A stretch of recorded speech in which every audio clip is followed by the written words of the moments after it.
Hakai.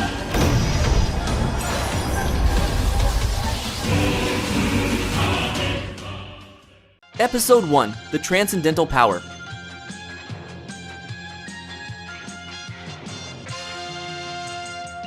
In the vast emptiness of Universe 7, you can see hundreds of explosions and shockwaves as planets and stars are torn apart.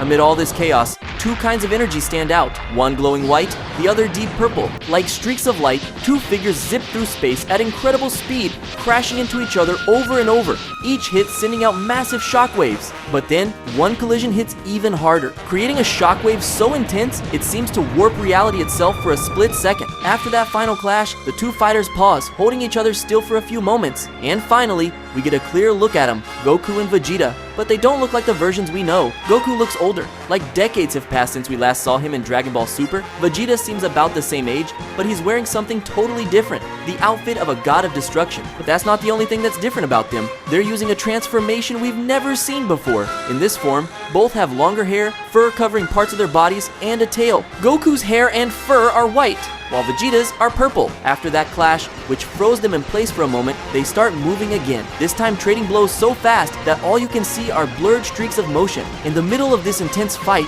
they both land punches on each other's faces at the same time, forcing them apart. Even though they're battered and gasping for air, they can't help but smile. Vegeta praises his rival, saying that even at his age, Goku keeps surpassing himself. Goku just grins and says he's going to evolve far beyond this. Vegeta suggests that he and Kakarot finish things with one final strike as he starts gathering an immense amount of energy in one hand. Goku agrees and begins doing the same. The two Saiyans fly toward each other, both radiating an insane amount of power from their fists. Just then, Whis arrives, shouting for them to stop, but it's too late. Their fists collide, and a massive explosion of light erupts. When the light finally fades, Goku and Vegeta are gone. Whis closes his eyes and sighs, wondering how a simple argument could have escalated this far. To find out what happened, let's go back a few hours. It was just another ordinary day on Beerus' planet, except for one thing. Beerus was finally waking up after a long slumber. He got up thanks to the collision of two alarms scattered around his room, which went off with a bang. As soon as Beerus wakes, Whis, who had heard the alarms, enters the room. His presence surprises Beerus a bit, since he wasn't expecting Whis to be there. He asks how long he's been asleep, and Whis answers that it's been a whopping 30 years. Even after hearing he'd slept for 3 decades, Beerus isn't too happy. He would have preferred at least 50 years of rest. But Whis reminds him he shouldn't sleep that long anymore, since he's no longer immortal and his lifespan is running out. Beerus just shrugs, saying it's fine. Even though he's not immortal,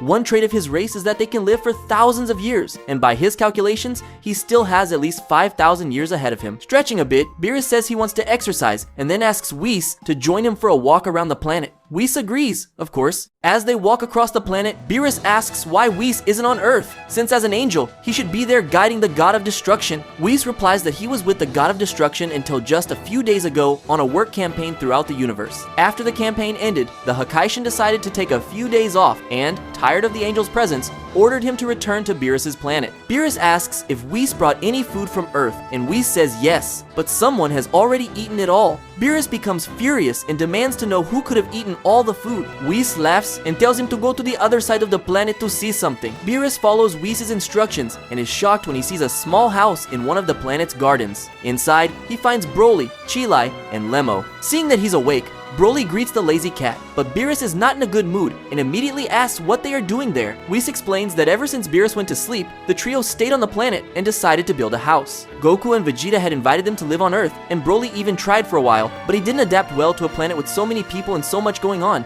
so he decided to stay there instead. Beerus was about to complain loudly about all of it, but catching the scent of the food Lemo was cooking, he calmed down a little. Then, seeing Chilai's beautiful face, he was completely convinced to let them stay. Despite all the years that had passed, Lemo and Chilai hadn't aged much, a trait of their race. Even though they fear Beerus, Lemo and Chilai are happy that he's awake. They decide to suggest a feast to celebrate Beerus' awakening and to bring everyone together again. Their plan is to invite Goku and Vegeta for dinner on the planet later. Incredibly, Beerus agrees, saying he's curious to see how those two idiots are after all this time. He asks Whis what they've been up to over the years. Whis replies that they've been doing the same thing they always do, training hard. Beerus smiles and says that those two never change. Whis then adds that actually, they have changed a lot, because this time, they're way more powerful and will definitely surprise him. Beerus says he can hardly wait to see it. Vegeta is in the Capsule Corporation garden, quietly staring at the sky when Bulma approaches him. She asks why he looks so thoughtful, and Vegeta replies that during his last work campaign across the universe,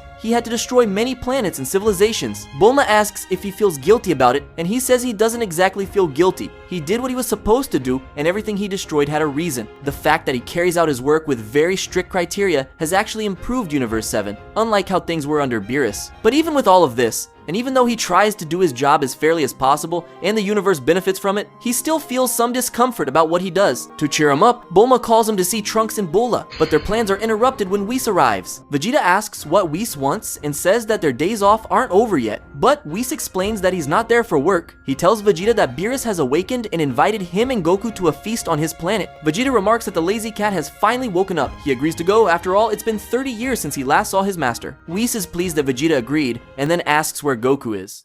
Meanwhile, in a parallel universe, Dragon Ball GT's Goku has just transformed into Super Saiyan 4, radiating an insane amount of power. He has a big smile on his face and tells the person in front of him that he's about to attack with all his strength. The person in front of him is the older Goku, who watches his parallel self with a friendly smile. Super Saiyan 4 Goku launches a rapid and powerful sequence of strikes, but the older Goku shows incredible agility, moving with fluid and precise motions, effortlessly dodging every attack with unmatched grace. Realizing his physical attacks weren't working, Super Saiyan 4 Goku decided to use his special techniques. First, he pretended to go in for a physical strike against the older Goku. As he got closer, he unleashed the Taiyoken, a blinding explosion of light meant to temporarily blind his opponent. He hoped that the momentary blindness would destabilize his adversary and leave him open to follow-up attacks, then tried to finish him off with a Kienzan. But the older Goku showed unparalleled mastery, and with a smooth movement, he dodged the Kienzan effortlessly. Even with his eyes closed from the intense light, the older Goku kept a calm smile. He explains that he could have avoided the Taiyoken but didn't. The reason is that he doesn't need his eyes to fight.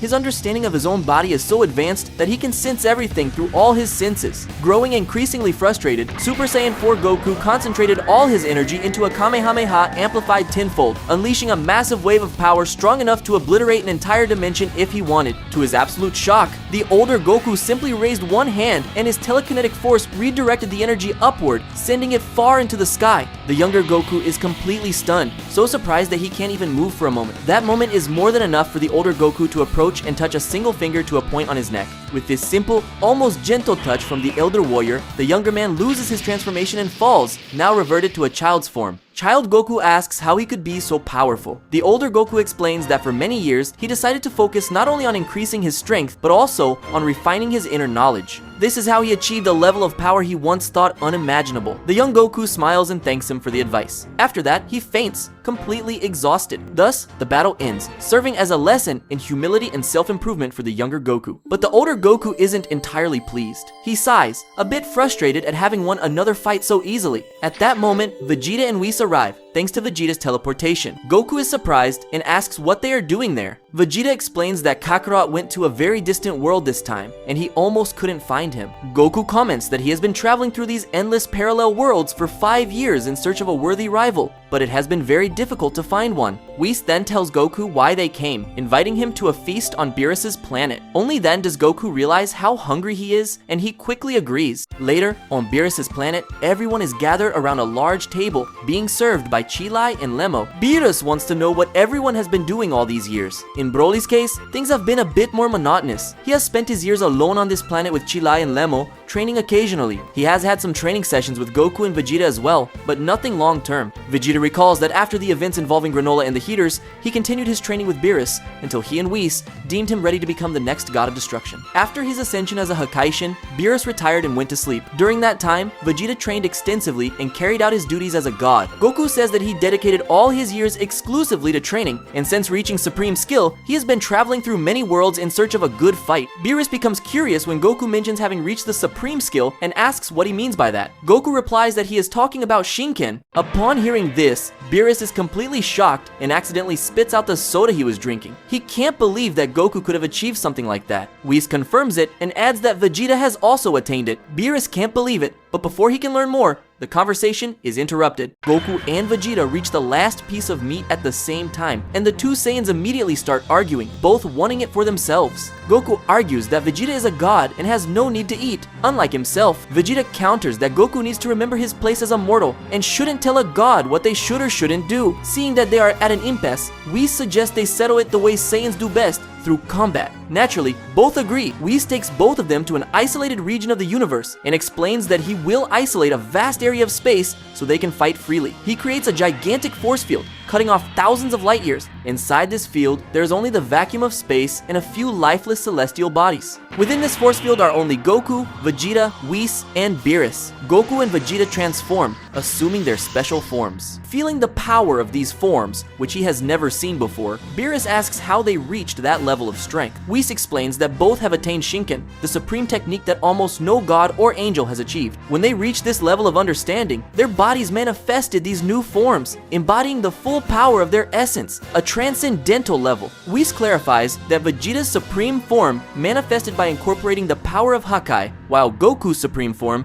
manifested by incorporating the power of Ultra Instinct. Their conversation is interrupted as the two Saiyans finally begin the battle, charging at each other with a series of extremely powerful strikes. The sonic impacts of their blows reverberate through the vacuum of space, creating a deafening symphony. Their fighting skills are at their peak, and their movements are so complex they hardly seem real. It doesn't take long for the consequences of this battle between two transcendental beings to extend beyond physical space. The fabric of reality begins to warp, creating dimensional rifts all around. They are tampering with the very laws of the universe, pushing the limits of what is possible. Goku's power is like a white hurricane, while Vegeta's is like a purple storm. Their energies collide constantly, producing cataclysmic explosions that echo throughout the cosmos. They move so fast it seems as if they are everywhere at once. Watching the insane fight, Beerus can't believe the level of power of the two and admits that they have even surpassed him. Whis confirms, saying that this has been the case for several years. The former god of destruction feels a bit frustrated, wondering whether he could have defeated them if he were still at his peak or if he had kept training all these years. The white and purple light emanating from the two begins to merge, creating a multicolored aura that illuminates the surrounding space. As their attacks intensify, a titanic force is unleashed, tearing through space-time as it spreads. New dimensions form and dissolve around them. Beerus and Whis start to worry about the consequences of this battle. Beerus asks if this is truly safe. Whis responds with concern, saying that despite the force field he created, things are starting to get a little out of control. Goku and Vegeta concentrate an immense amount of power and unleash it. The collision of their attacks creates a shockwave of unimaginable scale that ripples across Universe 7. It is so powerful that every living being in the universe feels its impact. And even in other universes, that energy can be sensed. At that moment, Whis decides he cannot allow the fight to continue, as they are already exceeding the limits. They had already moved far away, so the angel must hurry to stop them. Before Whis can reach them, however, Goku and Vegeta clash their attacks, charged with tremendous power, and then vanish in an explosion of light. Whis laments that things have reached this point, wondering how such a simple argument could have escalated to this level. When the explosion of light subsides, Goku and Vegeta realize they are on Beerus' planet. Both are very confused and revert their transformations. Beerus and Whis immediately approach them, astonished by the explosion of light that just occurred. To their surprise, Beerus raises his hand toward them, channeling a massive amount of destructive energy, and demands that they reveal who they are, or he will destroy them completely. Goku and Vegeta are left in complete shock, wondering what on earth is happening.